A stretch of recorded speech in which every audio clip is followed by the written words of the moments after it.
Topic వచ్చింది కాబట్టి మీరు ఓల్డ్ సిటీలో మీరు పొలిటికల్గా ఎంట్రీ ఇవ్వాలనుకుంటున్నారు, ఆల్రెడీ స్టార్ట్ చేశారు. అవునండి. కాకపోతే అక్కడ ఆల్రెడీ కంచుకోటలా ఉన్న ఒక కమ్యూనిటీ కానీ లేకపోతే మనం ఒక పార్టీని కానీ ఆ కంచుకోట మీరు బద్దలు కొట్టగలరు అనుకుంటున్నారా? కనీసం కదిలించగలరు అని అనుకుంటున్నారా? నైనా సీతమ్మ వారు రావణాసురుడి దగ్గర ఇరుక్కున్నప్పుడు రాముడు ఏమనుకొని వెళ్ళాడు?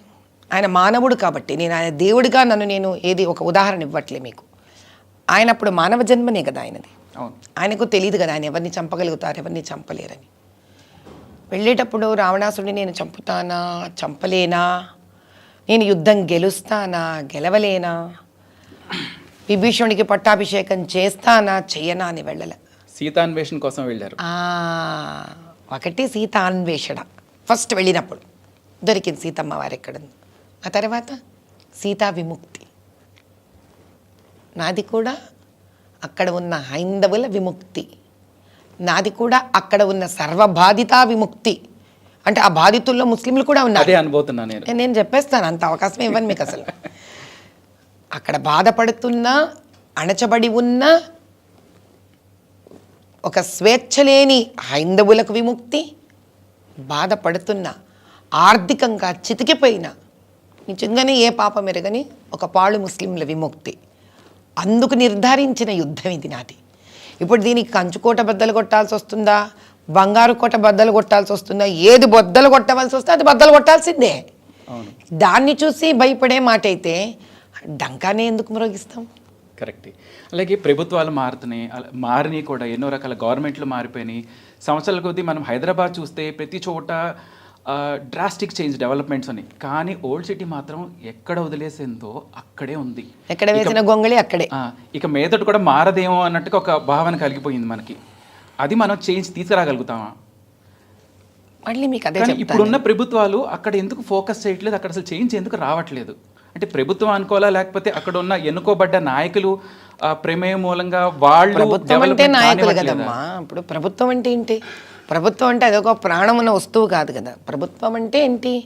నాయకులు, ప్రజలచే ఎన్నుకోబడ్డ నాయకులు. అవును.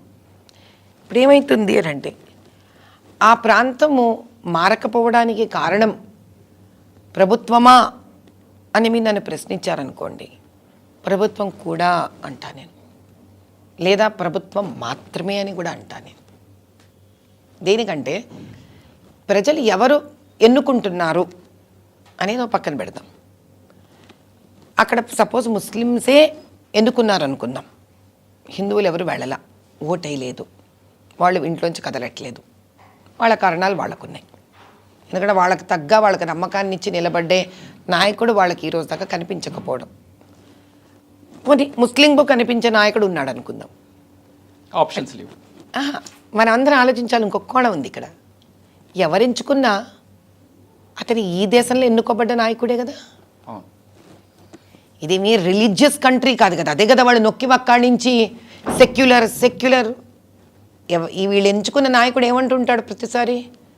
కాన్స్టిట్యూషన్. మీరు ఎప్పుడైనా వినండి ఆయన స్పీచ్, 2-3 ఆర్టికళ్ళు తీసేస్తాడు కాన్స్టిట్యూషన్ నుంచి. Constitution as per constitution, constitution కే హిసాబ్ సే ऐसा ऐसा वैसा అంటాడు.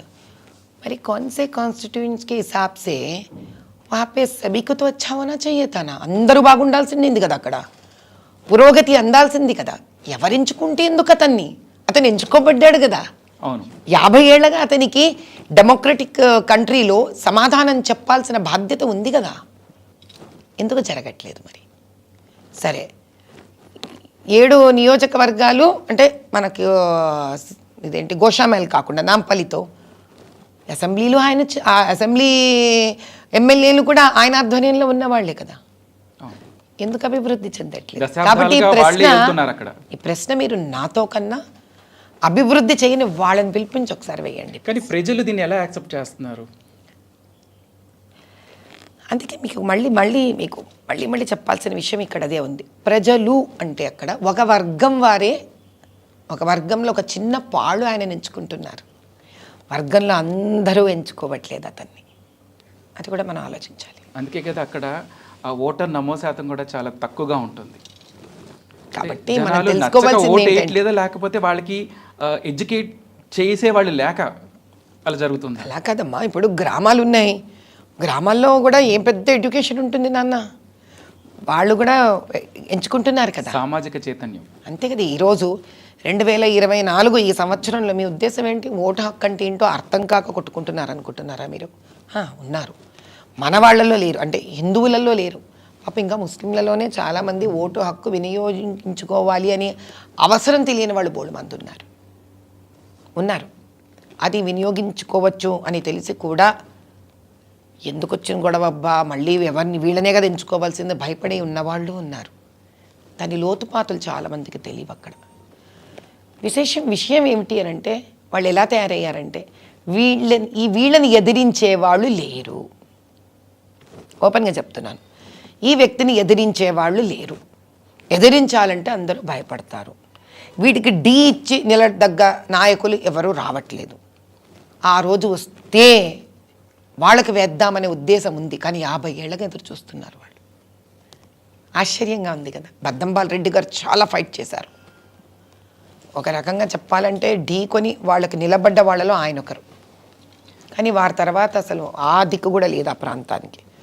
సో వాళ్ళను ఢీకొని ఎదుర్కొని, అంటే అప్పట్లో మీకు కమ్యూనల్ ఫ్యాక్టర్ చాలా ఎక్కువగా ఉండేది. అవును.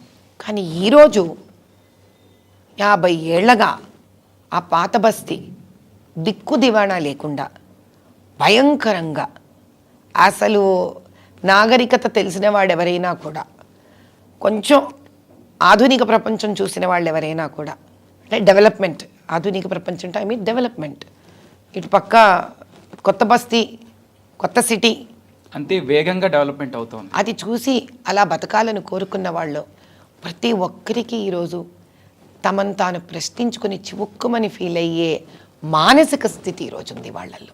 కానీ దానికి నేనున్నాను, నేను మృత్యువునైనా ఎదిరించి మీకోసం నిలబడతాను అని అనడమే కాకుండా, వాళ్ళ మధ్యలోకి వెళ్ళి భయపడకుండా, 1 రోజు కాదు, 2 రోజులు కాదు, 3 రోజులు కాదు, 4 రోజులు కాదు, వారాలు కాదు, నెలలు కాదు, సంవత్సరాలు వాళ్ళ మధ్యలో ఉండి పని చెయ్యగలిగిన వాళ్ళు ధీటుగా నిలబడితే వేయడానికి వాళ్ళు చాలామంది హైందవులమను మేము ముస్లింలను వ్యత్యాసం చూడకుండా ఎంచుకునే పరిస్థితి ఉంది వాళ్ళకి.